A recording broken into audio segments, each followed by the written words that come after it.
എൻ്റെ പേര് ഡെലീഷ. ഞാൻ തൃശ്ശൂരിൽ നിന്നാണ് വരുന്നത്. ആദ്യമേ തന്നെ പരിശുദ്ധ അമ്മ വഴി എനിക്ക് ലഭിച്ച എല്ലാ അനുഗ്രഹങ്ങൾക്കും ഞാൻ ഒരു നിമിഷം നന്ദി പറയുകയാണ്. ഞാനിവിടെ വരാൻ കാരണമെന്ന് പറയുന്നത് എൻ്റെ പേപ്പൻ്റെ രോഗകാരണത്തെക്കുറിച്ചായിരുന്നു. പേപ്പൻ ഹാർട്ട് പേഷ്യൻ്റ് ആയിരുന്നു. 2022 മുന്നേ 3-4 വർഷം മുന്നേ ഹാർട്ട് പേഷ്യൻ്റ് ആയിരുന്നു. 2022 പേപ്പന് അത് സിവിയർ ആവുകയും വളരെ വേഴ്സായിട്ടുള്ള കണ്ടീഷനിലേക്ക് പോവുകയും ചെയ്തു. അതിനെ തുടർന്ന് ഞാനപ്പോൾ അത്ര നാളിങ്ങനെ ഉടമ്പടി പ്രാർത്ഥനയൊന്നും കുറിച്ച് കേട്ടിട്ടൊന്നും ഉണ്ടായിരുന്നില്ല. എൻ്റെ ആൻറ്റി ഇവിടെ വരായിരുന്നു.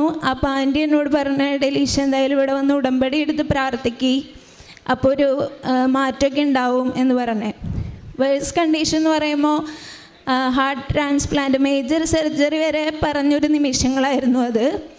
അതിനെ തുടർന്ന് ഞങ്ങൾ ഇവിടെ വന്ന് ഉടമ്പടി എടുത്ത് പ്രാർത്ഥിച്ചു. ഇവിടെ വന്ന് നേർച്ച വസ്തുക്കൾ ഉപയോഗിച്ച് പ്രാർത്ഥിച്ചത്. പേപ്പൻ്റെ ഹാർട്ട് പമ്പിങ് 17% ആയിരുന്നു ആദ്യം. പിന്നെ നേർച്ച വസ്തുക്കൾ ഉപയോഗിച്ച് പ്രാർത്ഥിച്ചു. ഞാൻ ഉടമ്പടി തൈലം പേപ്പൻ്റെ നെഞ്ചിൽ പുരട്ടി വിശ്വാസ പ്രമാണം ചൊല്ലി പ്രാർത്ഥിക്കാറുണ്ടായിരുന്നു. അങ്ങനെ പ്രാർത്ഥിച്ചതിൻ്റെ ഫലമായി ഡോക്ടർ അവിടെ മേജർ സർജറി പറഞ്ഞ സമയത്ത് പിന്നീട് ഞങ്ങൾ ഫോളോ അപ്പിന് പോയപ്പോൾ ഡോക്ടർക്ക് തന്നെ അതിശയായിപ്പോയി. ഇത്രയും പമ്പിങ് കൂടുകയും പിന്നെ പേപ്പന് നോർമലായിട്ടൊരു ലൈഫിലേക്ക് പോരാൻ പറ്റി. പേപ്പൻ ഹോസ്പിറ്റലിലായിരുന്നപ്പോഴേ ഞാനായിരുന്നു കൂടെ ഉണ്ടായിരുന്നത്. അപ്പോൾ ഡോക്ടർ പറഞ്ഞത് ഇനി ജോലിക്ക് പോകാൻ സാധിക്കും, അല്ലെങ്കിൽ അത്രയധികം വിഷമത്തിലൂടെ കടന്നു പോകേണ്ട ഒരു അവസ്ഥയായിരിക്കുമെന്നാണ് ഡോക്ടറിൻ്റെ ഇതിൽ കേട്ടിരുന്നത്. 6 മാസം വരെയൊക്കെ ഉണ്ടാവുള്ളൂ, അങ്ങനെയൊക്കെ പറയുന്ന നിമിഷങ്ങളുണ്ടായിരുന്നു. അപ്പോൾ അതൊക്കെ കേട്ടുകൊണ്ട് തന്നെ മാതാവിനോട് പ്രാർത്ഥിച്ചു.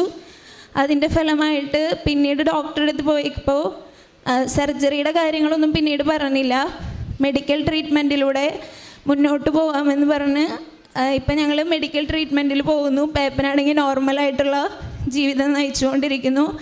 ജോലിക്കൊക്കെ പോകാൻ പറ്റുന്നുണ്ട്, വേറെ പ്രശ്നങ്ങളൊന്നും ഇപ്പം ഇല്ല.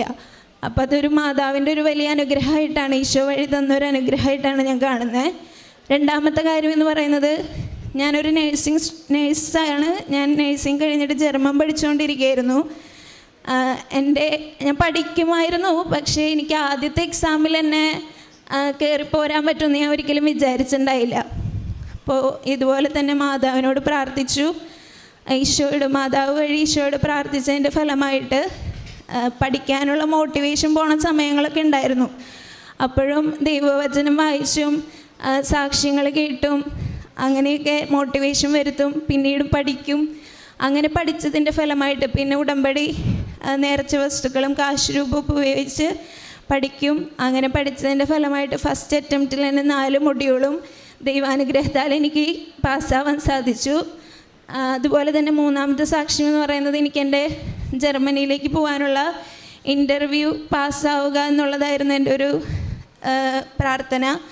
അതും ഇതുപോലെ തന്നെ മാതാവിൻ്റെ അനുഗ്രഹത്താൽ ഫസ്റ്റ് അറ്റംപ്റ്റിൽ ഇൻ്റർവ്യൂ പാസ്സാവാനും അവർ ചോദിക്കുന്ന കാര്യത്തിനൊക്കെ നല്ല രീതിയിൽ റെസ്പോണ്ട് ചെയ്യാനും അവരെ അതിശയപ്പെടുത്തിക്കൊണ്ട് തന്നെ ജർമ്മൻ സംസാരിക്കാൻ എനിക്ക് സാധിച്ചായിരുന്നു.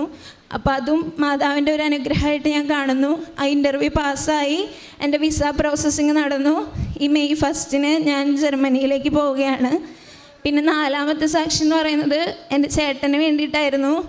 എനിക്ക് ഒരു വലിയ ആഗ്രഹമായിരുന്നു ഈ എല്ലാ സാക്ഷ്യങ്ങളും ഒരുമിച്ച് വന്ന് പറയണം എന്നുള്ളത്. ചേട്ടൻ പോളണ്ടിലാണ്. അവന് 2 വർഷമായി പോയിട്ട് വിസ കിട്ടിയിട്ടുണ്ടായിരുന്നില്ല. അപ്പം ഞാൻ പോണതിൽ മുന്നേ ചേട്ടൻ നാട്ടിൽ വരണം, ഞങ്ങൾക്ക് ഒരുമിച്ച് കാണണം എന്നൊക്കെ ഒരു വലിയ ആഗ്രഹം ഉണ്ടായിരുന്നു.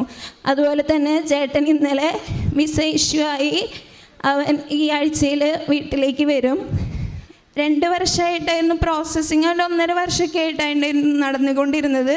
പക്ഷെ ഇപ്പോൾ 2 ആഴ്ച മുന്നേ ഇങ്ങനെ വിസയുടെ കാര്യങ്ങളൊക്കെ വേഗത്തിലാവുകയും മാതാവിനോട് ഞാൻ പ്രാർത്ഥിച്ച പോലെ തന്നെ ഞാൻ പോണേലും മുന്നേ അവന് വരാൻ പറ്റണമേ എന്ന് പ്രാർത്ഥിച്ച പോലെ തന്നെ ഇന്നലെ ചേട്ടൻ്റെ വിസ കയ്യിൽ വാങ്ങിക്കാമെന്ന് പറയുകയും അവരിനിപ്പോൾ ഇന്ന് അവൻ പോയി വാങ്ങിക്കുമെന്ന് പറഞ്ഞപ്പോൾ ഈ ആഴ്ചയിൽ അവന് വരാൻ പറ്റുമെന്ന് ഞാൻ വിശ്വസിക്കുന്നു.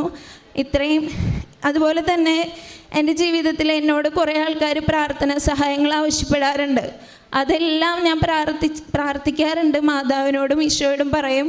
അപ്പോൾ അതുവഴി പിറ്റേ ദിവസമോ അല്ലെങ്കിൽ അടുത്ത ആഴ്ചയൊക്കെ ആയിട്ട് അവർ പറയേണ്ട എലീഷ അത് സാധിച്ച് കിട്ടിയിട്ടോ നന്ദി എന്ന് പറയും. അപ്പം അതൊക്കെ കേൾക്കുമ്പോൾ വളരെ സന്തോഷമാണ്.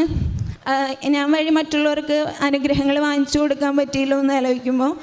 പിന്നെ അതുപോലെ തന്നെ മാതാവ് എൻ്റെ ജീവിതത്തിൽ ഒട്ടേറെ അനുഗ്രഹങ്ങൾ തന്നിട്ടുണ്ട്. അതിനെല്ലാം 1000 നന്ദി പറയുന്നു. കാരുണ്യ പ്രവർത്തികൾ എന്ന് പറയുന്നത് ഞാൻ എൻ്റെ മുന്നിൽ വരുന്നവർക്കൊക്കെ സഹായങ്ങൾ ചെയ്തു കൊടുക്കാറുണ്ട്. പിന്നെ ഭക്ഷണം വാങ്ങിച്ചു കൊടുക്കുക, അങ്ങനത്തെ കാര്യങ്ങളൊക്കെ ചെയ്യാറുണ്ട്.